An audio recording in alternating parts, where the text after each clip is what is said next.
AI እንዴት ነህ? ደህና ነኝ አመሰግናለሁ። ምን ልርዳሽ እችላለሁ? እኔም ደህና ነኝ። አረብኛ ልታስተምረኝ ትችላለህ? በረከት አረብኛ ላስተምርሽ እችላለሁ። ከየት መጀመር ትፈልጊያለሽ? እንዴት አደርክ ለማለት ምን ልበል?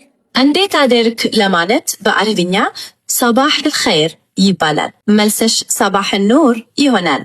ካሁን በኋላ ቋንቋ አላውቅም ማለት በጣም አሳፋሪ ነው። ምክንያቱም ይሄንን የኤአይ አፕ እንደ ሰው በፈለጋችሁት ቋንቋ ልታዋሩት እንዲሁም ደግሞ የፈለጋችሁትን ጥያቄ በመጠየቅ መማር ትችላላችሁ። ይህንን አፕ ለማግኘት መጀመሪያ ወደ ስልካችሁ ፕሌይ ስቶር በመሄድ ሰርች ባሩ ላይ ማለዳ ቲፕስ በማለት ሰርች ታደርጋላችሁ። ከዛን በዚህ መልክ ያመጣላችኋል። ከዚህ በፊት ስልካችሁ ላይ ካላወረዳችሁት አሁን ኢንስታል ታደርጋላችሁ። ከዛም በኋላ ኦፕን በማለት ትከፍታላችሁ። በመቀጠል ይሄን ገጽ ሲያመጣላችሁ ሰርች ባሩን በመንካት JKP በማለት ሰርች ታደርጋላችሁ። ከዛን መጀመሪያ ላይ የሚያመጣላችሁን ምስል በመንካት ትንሽ ወደ ላይ ስክሮል በማድረግ ኢንስታል ሚለውን በመንካት ኢንስታል ታደርጋላችሁ። ከዛን ትከፍታላችሁ። ይህንን የሚመስል ገጽ ሲያመጣላችሁ እያሳያችሁ ያለውትን ቦታ በመንካት በፈለጋችሁት ቋንቋ የፈለጋችሁትን መማር ትችላላችሁ። ስለተከታተላችሁን እናመሰግናለን።